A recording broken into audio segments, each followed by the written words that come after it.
Bonsoir à toutes et à tous et merci d'être au rendez-vous de ce 20h. Voici les titres.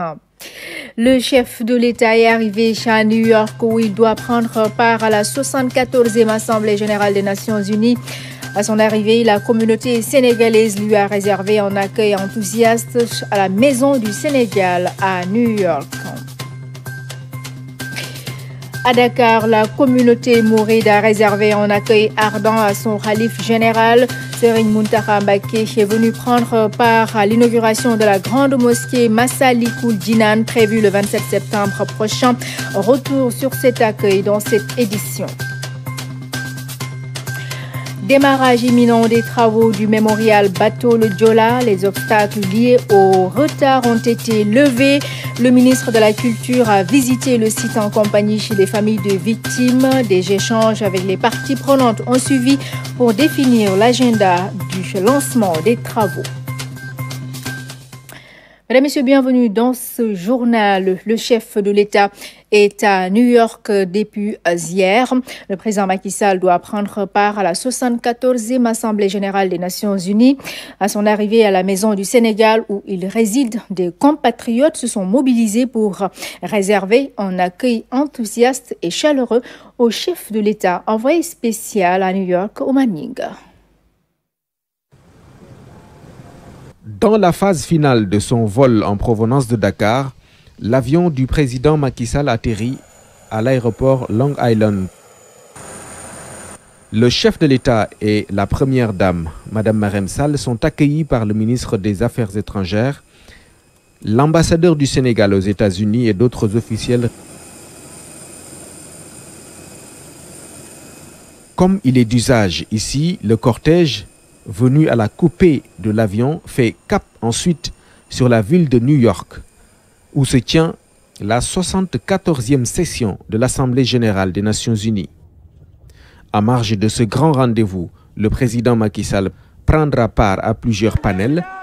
Il sera également l'hôte de marque de l'université de Yale et du secteur privé américain. Des entretiens bilatéraux avec des collègues chefs d'État et d'autres audiences sont aussi au programme. L'importance de la mission vaut la mobilisation de nos compatriotes devant la Maison du Sénégal où ils l'attendaient. Les Sénégalais ont tenu à souhaiter la bienvenue au président Macky Sall à New York. Et le Sénégal réaffirme son engagement sur les questions climatiques. Notre pays va participer au sommet mondial sur le climat prévu ce 26 septembre à New York. En prélude à ce sommet, le ministre de l'Environnement a discuté des points qui seront abordés avec les différentes parties prenantes. Rougui Atouba nous en dit un peu plus. Pour sa session préparatoire au sommet mondial du climat, le ministère de l'Environnement échange avec les parties prenantes sur les actions à proposer à New York. Ce sommet, organisé par le secrétaire général de l'ONU, vise à accroître l'action en faveur du climat. On a fait beaucoup de discours jusque-là. Ce n'est plus le moment. Il faut vraiment qu'on réalise concrètement, en modifiant notre façon de penser souvent, mais également au niveau technologique. Il faut que l'on ait les moyens de notre politique, si je peux dire, c'est-à-dire qu'il faut qu'on puisse lutter efficacement contre le réchauffement climatique.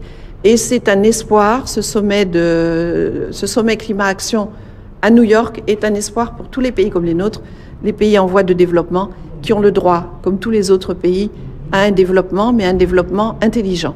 Le Sénégal, qui développe des programmes d'adaptation et d'atténuation des effets des changements climatiques, bénéficie de l'appui du PNUD. Pour nous, c'est une opportunité d'accompagner le gouvernement du Sénégal et fort de notre mission d'appui au développement humain durable. Nous assistons le gouvernement du Sénégal afin que les initiatives pertinentes pour pousser la mise en œuvre de la contribution déterminée du Sénégal en phase avec le plan Sénégal émergent soient aujourd'hui déclinées par les acteurs techniques qui sont présents. En participant au sommet mondial du climat, le Sénégal va concrétiser ses actions de lutte contre le réchauffement climatique et de mise en œuvre de l'accord de Paris sur les changements climatiques. Dans l'actualité du jour, je le disais en titre, le khalife général des Mourides a été accueilli ce dimanche à Dakar. C'est vers les alentours de midi qu'il a été accueilli par une foule immense jusqu'à la mosquée à Massalikoul Djinan. Nous y reviendrons dans quelques instants au cours de ce journal. Campagnes agricoles de bonne production sont attendues cette année. En plus d'une bonne pluviométrie, un programme adapté avait déjà été mis en place pour tenir compte des risques. Propos du ministre de l'Agriculture et de l'Équipement rural, professeur Moussa Baldé, était l'invité de l'émission à Point de Vue.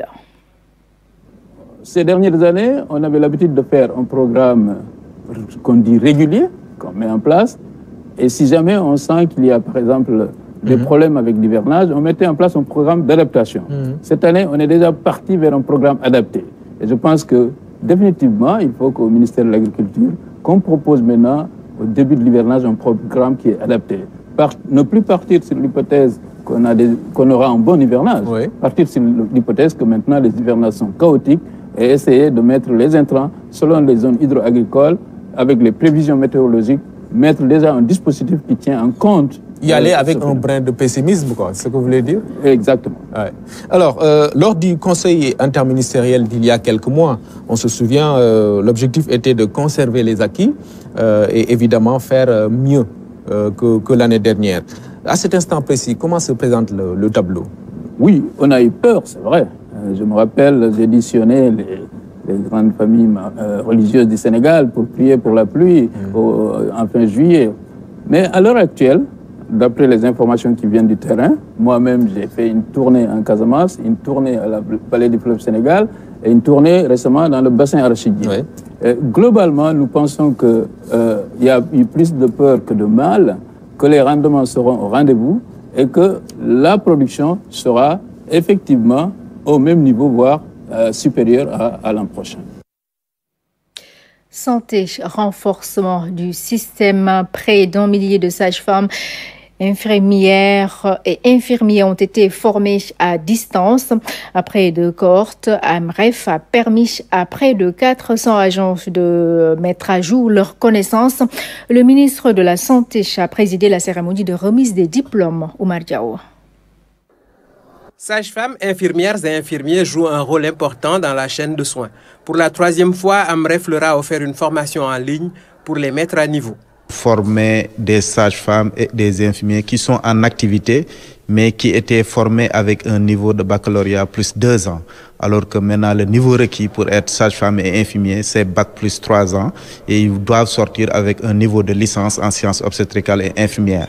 Venus de tout le Sénégal et particulièrement des régions éloignées de la capitale, les bénéficiaires apprécient cette formation à distance. La formation a été, je dirais, facile parce qu'on a eu un encadrement avec des tuteurs, des enseignants et les responsables d'AMREF qui sont disponibles durant toute la durée de la formation. Près de 400 personnels ont constitué l'effectif de cette troisième cohorte qui vient s'ajouter aux précédentes.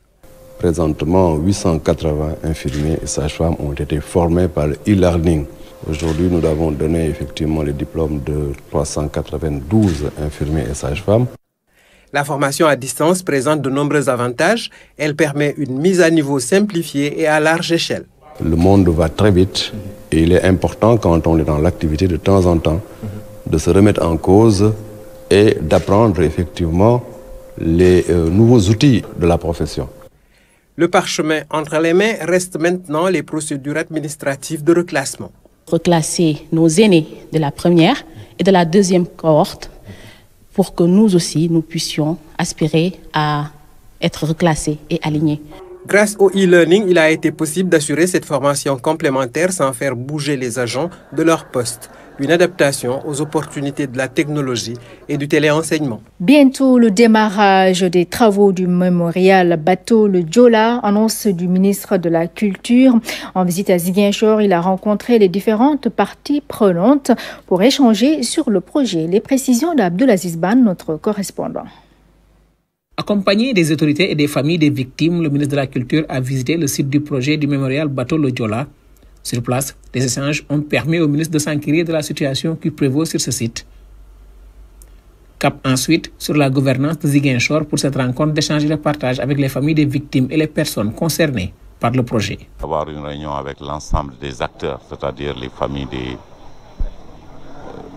l'administration, l'architecte et la structure qui a gagné le marché pour le mémorial Bateau le Joola. Il reste entendu qu'il y a eu un certain nombre de retards sur le projet liés à deux structures de l'État qui avaient les mêmes intérêts. D'abord, vous savez qu'il y a le projet d'extension du port de Ziguinchor qui doit faire un port hyper intéressant avec le ministère de la Pêche et de l'ANAM. Il y a aussi sur place l'espace disponible pour les places de souvenirs. Aujourd'hui, le mémorial, nous avons un besoin d'espace de 2954 m². Il faudrait forcément, en tenant compte des extensions du port pour le développement aussi économique de la région, pouvoir d'autre part utiliser l'usine Soséchal. Je crois qu'aujourd'hui, c'est ce qui a été fait. Lors de cette rencontre, l'occasion a été saisie pour voir ce qui a retardé le projet, mais également pour trouver des pistes de solutions pour le démarrage des travaux du mémorial. 17 ans après, vraiment, il est temps que ce mémorial se réalise. Et c'est la raison pour laquelle nous interpellons, au-delà du ministre, le chef de l'État, en lui demandant vraiment d'aller plus loin que ce que nous avons connu. Le mémorial nous tient à cœur et que nous souhaitons que l'année prochaine, qu'on puisse commémorer en ces lieux les anniversaires. Nous avons finalisé les dernières discussions, mes équipes avec les équipes de l'ANAM et les techniciens. Ça va se faire demain midi. Et je crois qu'à partir de là, un agenda va être mis sur place pour le démarrage exact des travaux. Après cette rencontre, le ministre s'est rendu au domicile du défunt Moussa Sissoko pour présenter ses condoléances.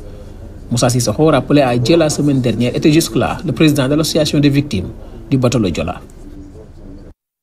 Sauvegarde des espèces en voie de disparition. Des efforts ont été notés à la réserve de Fatala. Le ministre de l'Environnement y a effectué une visite pour apprécier le travail de ces éléments. Youssouf Kaba. Le cortège du ministre est arrivé sous une pluie battante à Fatala, commune de Toubacouta, région de Fatick.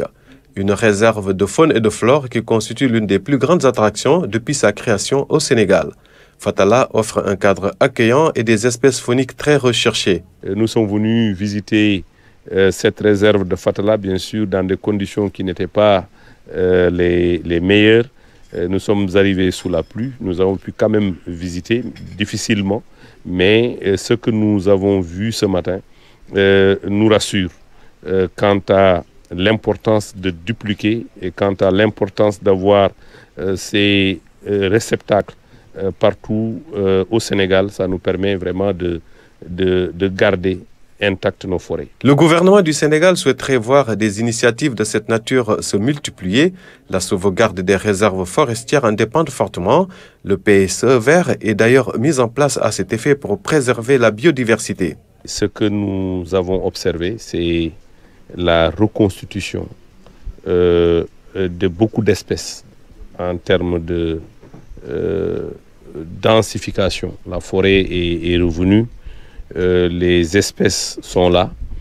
Bien sûr, il y a des espèces qui nous sont venues du parc Nyokolokoba. Il y a des espèces qui nous sont venues de l'Afrique du Sud, mais il y a également des espèces locales. Et ici, dans cette réserve de Fatala, je pense que beaucoup de visiteurs l'ont déjà remarqué. Il y a la présence de beaucoup d'animaux, notamment les girafes, les rhinos, les lions, qui sont d'ailleurs très célèbres dans cette réserve de Fatala. Cette visite s'inscrit dans le cadre du programme d'imprégnation du ministre au niveau de tous les sites pour faire la situation. Fatala, bâti sur 2000 hectares, remplit déjà les exigences de l'État à tout point de vue. Remboursement des prêts octroyés aux femmes et aux jeunes entrepreneurs. La DER poursuit la sensibilisation. La délégation générale à l'entrepreneuriat rapide était à Louga pour un CRD dans le cadre de ces programmes à Wandiaï. Ce CRD à Louga a permis d'aborder plusieurs axes, notamment l'état d'avancement des financements, la sensibilisation au remboursement, ainsi que les stratégies sectorielles de la région. Nous sommes en tout national d'environ 60% et Louga est à 30%. Et malgré certaines perceptions que nous avons reçues ci et là, nous pensons que les femmes et les jeunes Sénégalais à qui nous avons prêté de l'argent sont conscients qu'ils ont signé un contrat qui les lie à la DER et aux institutions de microfinance et qu'ils et elles sont tenus de rembourser ces prêts. Si, malgré tous les efforts que nous mettrons en place en termes de sensibilisation, accompagnement et pour qu'ils nous remboursent, nous mettrons le dossier en contentieux et cela arrivera sur la table du préfet et les 4P seront enclenchés. Il s'en est suivi une séance de questions-réponses sur leurs appréhensions, les constats et les recommandations concernant le fonctionnement et les actions de la DER durant l'année 2018-2019. Comme il y a des personnes mal intentionnées, comme il y a aussi des mutuelles arnaqueurs, il faut le mettre dans le même panier. Il faut identifier aussi les mutuelles voleurs et de les faire sortir dans le système. Le délégué général a rencontré durant cette matinée Cheikh Mbacké Diop qui a bénéficié d'un financement de la DER pour l'acquisition d'un nouveau local. Il y a 1 an, comme nous avons un projet, après me déposer, nous acceptons vraiment d'ailleurs équipé. Il s'en est suivi un déjeuner d'échange avec des jeunes porteurs de projets de la région pour passer en rétrospective les actions de la DER en 2018 à Louga. Comme annoncé, le khalife général des Mourides est arrivé à Dakar vers midi où il a été accueilli à l'entrée de la ville vers Yarar par une foule immense jusqu'à la grande mosquée Massalikul Jinan avant de diriger la prière de 17h à Colobane. Retour sur cet accueil avec Ibrahima Diédhiou. Une marée humaine, une longue procession pour accueillir le khalife général des Mourides. De 11h45 à 15h, les disciples ont parcouru des dizaines de kilomètres à pied. Jeunes, hommes et femmes ont sillonné les artères de la capitale et suivi le cortège de Serigne Mountakha Bassirou Mbacké. Zone de captage, avenue Bourguiba, Castor, HLM, partout une foule immense, enthousiaste et fière de vivre ce jour qui annonce l'inauguration de la mosquée Massalikul Jinan. Un avant-goût à quelques jours du 27 septembre.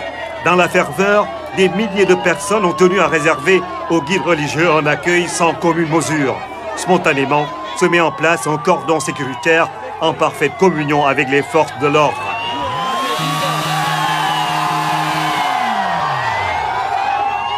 Sous les cris et les vivas des fidèles, le cortège du khalife arrive à Bop, puis à Colobane, où est implantée la mosquée Massalikul Jinan. Difficile de se frayer un chemin, quasi impossible de prendre des images.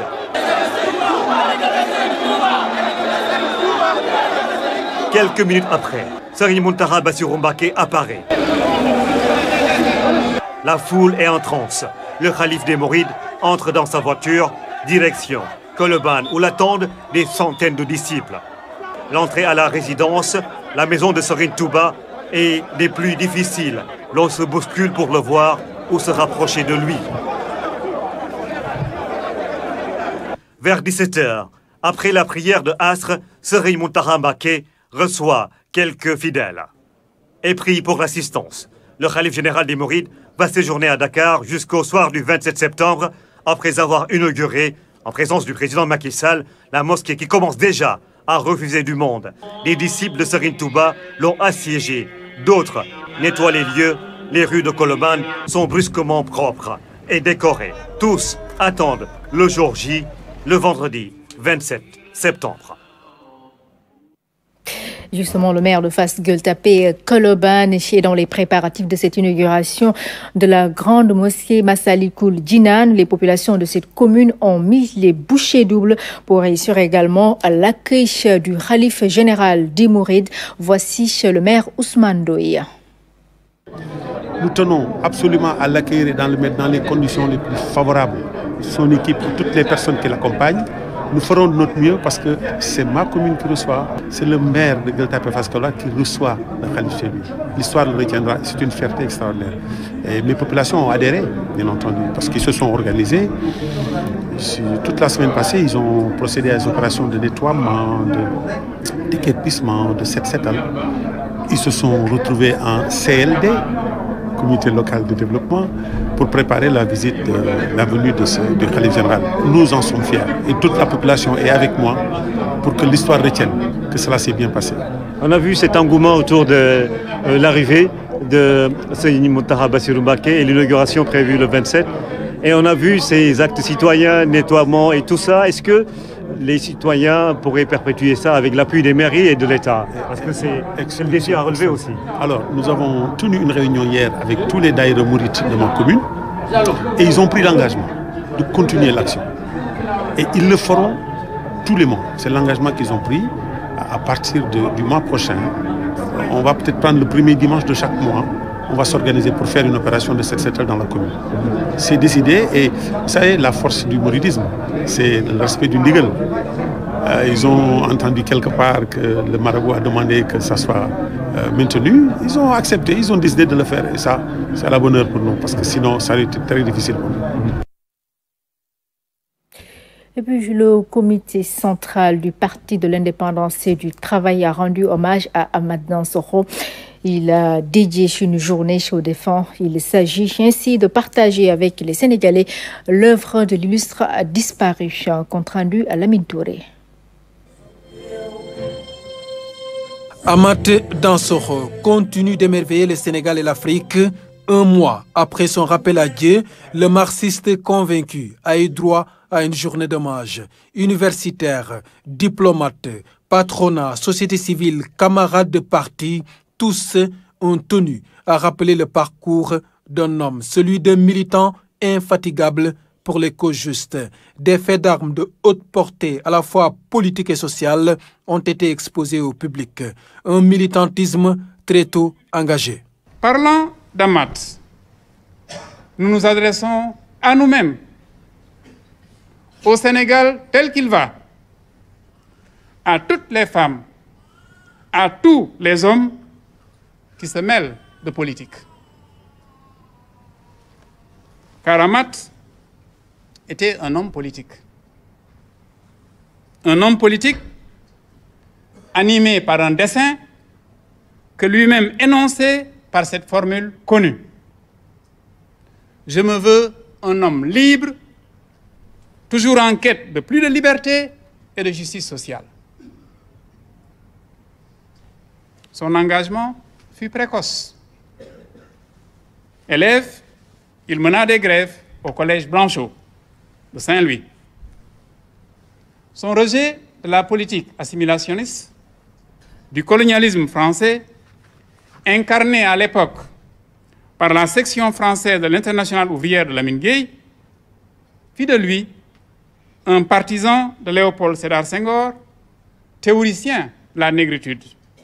Une trajectoire politique bien remplie. Il s'agit dès lors de veiller à la pérennisation de l'œuvre d'Amath Dansokho. Il nous reste une exigence, et une seule.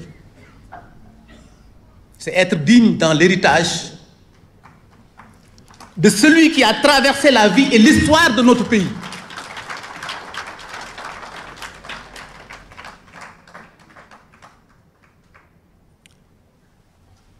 J'allais dire comme une étoile filante, constante, mais aussi lumineuse.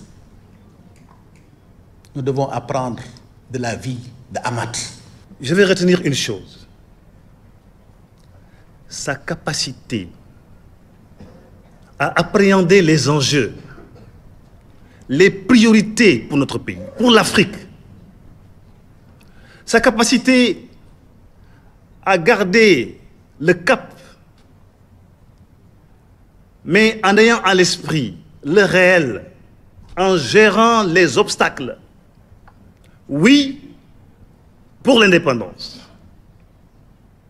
C'est une volonté commune. Mais Amath sans cesse a su gérer la dynamique des forces du marché, analyser les rapports de force, en tenir compte pour pouvoir avancer de manière lucide, en évitant à chaque fois à notre pays l'aventure meurtrière. Il faut le saluer. Sa famille présente à la cérémonie s'est inscrite dans cette dynamique de consolidation et de partage des valeurs de l'illustre disparu. Et le président Macky Sall a écrit sur le livre d'or des condoléances: la disparition de notre regretté Amath Dansokho laisse un Sénégal orphelin d'un grand leader politique généreux dans l'âme et dont l'engagement et le combat marqueront des générations. En effet, si le Sénégal pouvait parler en ce jour, peut-être dirait-il avec des pointes d'ironie, d'humour, d'espoir ou de tout à la fois: écoute, ma santé, c'est Amath Dansokho, je ne l'oublie pas.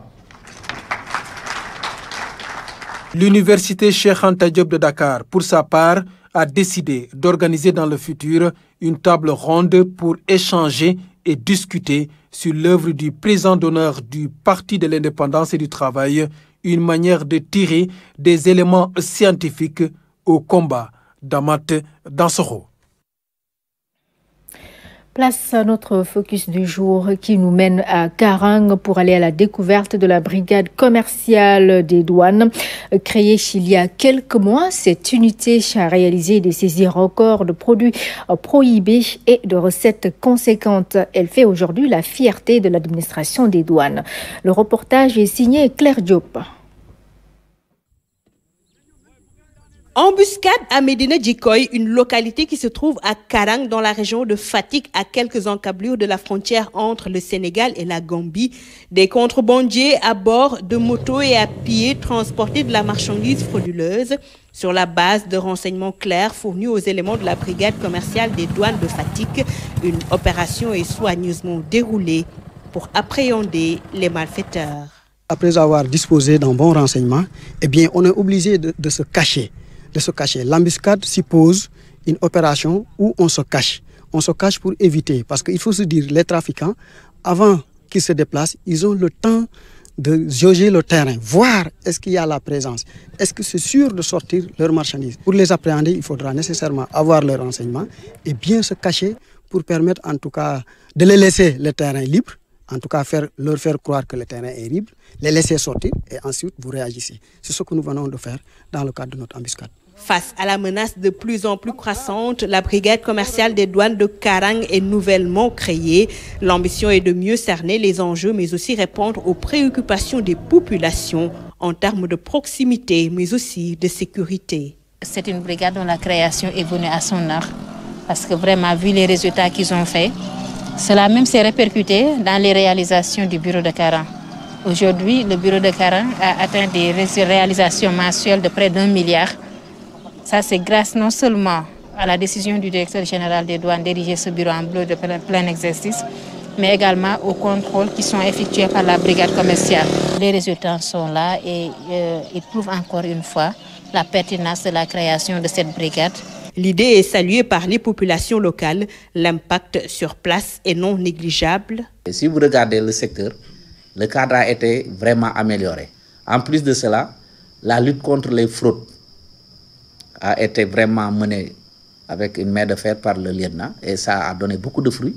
Donc tout ça participe à la sécurisation de la frontière et des populations.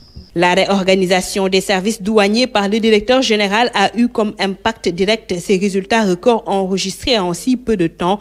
L'installation de la nouvelle brigade commerciale et le dédouanement de proximité ont boosté les performances du bureau de Karang. Cette réorganisation a pour but de mieux moderniser la douane sénégalaise. La surveillance est renforcée, mais aussi la mobilisation des recettes du port de Dakar aux unités les plus éloignées. Sport, football, éliminatoire CHAN 2020. Le Sénégal a battu la Guinée hier au stade Lat Dior de Thiès. Le score 1-0. À l'issue de la rencontre, les deux entraîneurs étaient face à la presse. Lapé Bangoura et Serigne Saliou Dia sont au micro de El Hadj Thierno Dramé. Le 0-0 pouvait peut-être être mieux, mais malheureusement on a pris un but et après, c'est vrai, j'ai dit qu'on venait chercher un bon résultat. Je pense que le 1-0, ce n'est pas aussi un mauvais résultat en déplacement. Et c'est vrai, comme j'ai dit, le Sénégal a livré un très grand match et on a résisté sur le plan défensif. Après, en deuxième mi-temps, on a essayé de sortir. sur quelques actions qui ont réussi, mais malheureusement on n'a pas été réaliste. C'est bien vrai, le Sénégal aussi pouvait mettre plus d'un but. Les deux équipes sur le plan du réalisme ont passé un peu à côté, mais malgré tout le Sénégal a mis un but. Et je crois que sur le plan physique, ils sont beaucoup plus près, ayant déjà joué les préliminaires contre le Libéria 2 matchs, joué 2 matchs amicaux internationaux. Moi, j'ai été nommé à peine un mois, j'ai eu que 3 semaines de préparation. Difficilement, je suis arrivé là avec tous les problèmes, mais on a tenu un peu sur le plan physique et on a su défendre. Il faut féliciter un peu les jeunes. Je pense qu'ils ont poussé pour avoir cette victoire à la fin. Encourage aussi l'équipe de la Guinée, même si l'entraîneur nous a trompé pour nous dire qu'il a une équipe qui n'est pas bonne. Et je pense que c'est tout à fait le contraire. On avait en face de nous une équipe guinéenne très bonne, très expérimentée, avec de très bonnes individualités. Mais je pense que nous, après une mi-temps, on n'a pas mis l'accélérateur un peu. On n'a pas mis l'accélérateur. Je pense que Guinée était très bien organisée défensivement. Ils avaient un bloc médian en bas, donc là, ils nous empêchaient, nous, de pénétrer. Nous, on n'a pas fait assez bouger le ballon pour circuler le ballon d'un côté à l'autre pour essayer, comme il a dit, de toucher un peu nos excentrés. Donc malheureusement, des fois, c'était dans la précipitation. Mais je pense que dans l'ensemble, c'est une victoire qui est extrêmement importante. Donc il va falloir au retour qu'ils nous mettent 2 buts. Je pense que nous, s'ils sortent pour jouer, nous, on a cette possibilité de faire quelque chose. Donc encore une fois, je félicite Georges, j'encourage l'équipe de la Guinée. C'est tout le temps des matchs coupés en Guinée, Sénégal, c'est des voisins, c'est tout le temps des matchs extrêmement difficiles. Et c'est prometteur pour la suite, je pense qu'on a encore un mois pour se préparer. Et là, je pense que quand il sera prêt, peut-être qu'il nous fera un peu plus mal. Voilà, ainsi se referme cette édition, mesdames et messieurs. Merci à vous de l'avoir suivi. C'était une très belle soirée sur la RTS1.